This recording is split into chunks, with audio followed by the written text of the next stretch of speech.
Good afternoon, everyone. It's Alyssa Corman, Justin Nielsen here with a look at the stock market today on this Wednesday, April 1st. And on today's show, we're going to be taking a look at the charts of Amazon, Peloton, and Massimo. But we begin with a look at the major indexes. Now, this is the chart of the NASDAQ composite here. Across the board, the major indexes taking a very big hit, with the NASDAQ, S&P 500, and Dow finishing down about 4.4% each, while the Russell 2000 small cap index lost over 7% today, Justin. It just goes to show you that we are still in a very volatile market. Yeah, so for anyone that was thinking that this rally was, just going to go up from here, it was an April Fool's joke on them. So what we're seeing here is a number of things that, again, are not unexpected at this point, because, as we talked about before, we got that vertical violation back in February that kind of started all of this. And when you do get that, you typically are looking at a couple months of action that is going to need to be put in before you can recover from that. So a couple things about the current rally. Now, we made the low at March 23rd, and that became our day one of the rally on the NASDAQ. So that's that pink day rally that you see at the very low of the NASDAQ. Now, we've been moving up, and one of the key criteria we were looking for is, can this rally have a follow-through day? We haven't gotten there yet. We've gotten some days that have been close, but they haven't met the volume requirement. So no follow-through day yet. The other thing we were looking for was, can we get above that 21-day moving average line? And that is the green line that is on the chart right here. So we did try and do that yesterday. It was looking good intraday, and then we reversed, closed lower. Now, you would expect, after seeing a reversal like that, a downside reversal, you would expect the next day to be down. So the good news is we're kind of getting back to a level of expectations being met. There was a time there where it seemed like it didn't matter what the day before did, you just couldn't figure out what was going to happen the next day. So that made it really difficult to kind of go either long or short. But today we did, kind of meet that expectation. We went lower, as you would expect after a downside reversal. What I don't like, I was kind of hoping that we would hold above the Thursday low and the Monday low. We did undercut those levels. Again, not unexpected. It just kind of goes to show that this is a market that needs more time. And our next level that we'll be looking at is that gap up that we saw from the low to day two of our rally attempt. That's the first up day that we gapped up. If we kind of start testing those, that area of that gap up, that would, again, not be unexpected.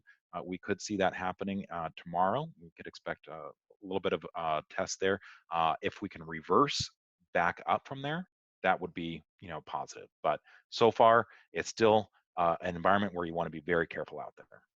That it is important to be very careful, but we are still keeping an eye on stocks to maintain and update and tweak that watch list as needed. And we're going to check in on the chart of Amazon first here now. Struggling to hold that 50-day line. It's been a resistance level here. It's still holding in a base pattern, but a decline of about 2.2% today, Justin. Yeah, so on the one hand, 2.2% is not bad when you consider that the market, was down 4.4% across the board.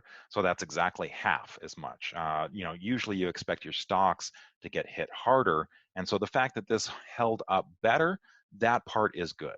Now, on the downside, there's a couple things to look at here. Number one, that 2000 level seems to be an area of resistance. You got that 2000 level that you tried to surpass back on March 3rd, kind of got some resistance there. And that was also the level that we got above, you gapped up above there, and it was a level of support before. So that 2000 level is important for all of those technical reasons you see on the chart, but also because it's a round number. And a lot of times those round numbers can be kind of magnets. So right now we're getting turned away from that level. Again, not unexpected after seeing yesterday's reversal, but we are back below the 50-day moving average line. And as you kind of learn from the market, it's just, this is something that probably needs more time. Yes, definitely needs more time. But like you said, these round numbers are key psychological levels that show up over and over again. So definitely an important point to make there. And we also want to look at a very interesting looking double bottom here Yeah. for Massimo. Yeah. So tell us what's going on with this chart, because usually that midpoint of the double bottom uh, isn't at a high.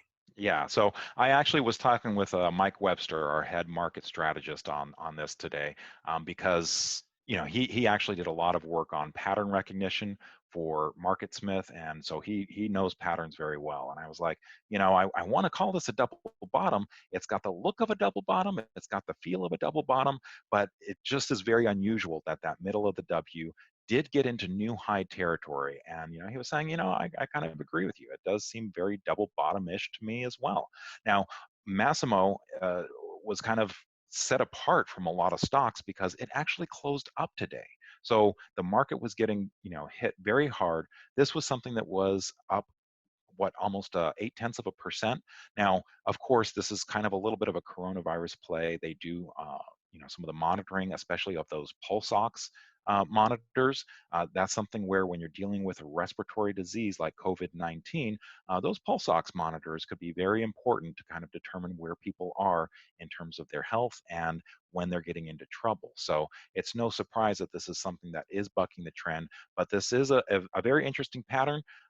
Right now, that 187.95, it would be the buy point that I'd be looking at. That is the high at the middle of the W, but it is also possible that this is something that could kind of handle out right here and could potentially give you an earlier entry point. But it does have that key characteristic of a double bottom in that that second leg did undercut the first leg, and so I'm still going to go with a double bottom on this one. Right. And just how we talked about 2000 being a key level for Amazon, speaking of round numbers at 180 Yes. right here, maybe a little bit of resistance. We'll have to see, like you said, if we do get a handle to form.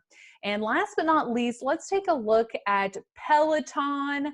The bikes are expensive, but Yeah. we are actually seeing a lot of interest in the app that you don't necessarily need to spend thousands of dollars to get your exercise in through Peloton.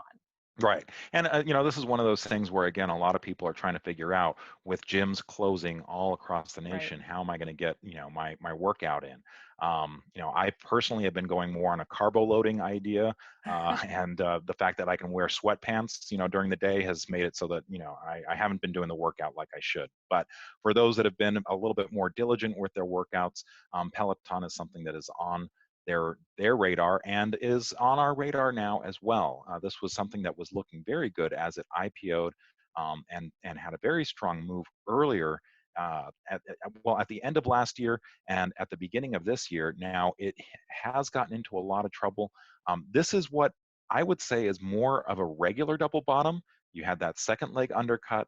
The middle of the W is not at new high ground.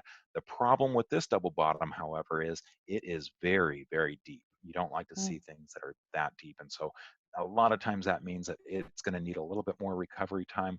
One other thing about Peloton is it is underneath its IPO price. It had an IPO price of 29, roughly, and we are still below that IPO price. So that's something that's a little bit unusual, when you've got something that's supposed to be showing strength, for it to not be above that IPO price yet.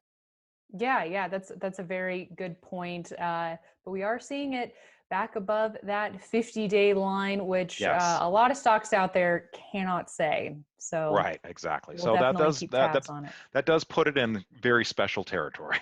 Yeah. All right. Well, that's it for today, everyone. Thanks so much for joining us. And be sure to tune into IBD Live tomorrow morning, where you can you will be sure that the conversation about current market conditions will be quite interesting, where we go in depth, letting you know what you should be on the lookout for next, as Justin was getting into there. But this hour plus long show, starting 10 minutes before the opening bell, running through the first hour plus of trading, is Yeah. just really helpful for investors, especially right now when the market is so uncertain in terms of the direction it's headed.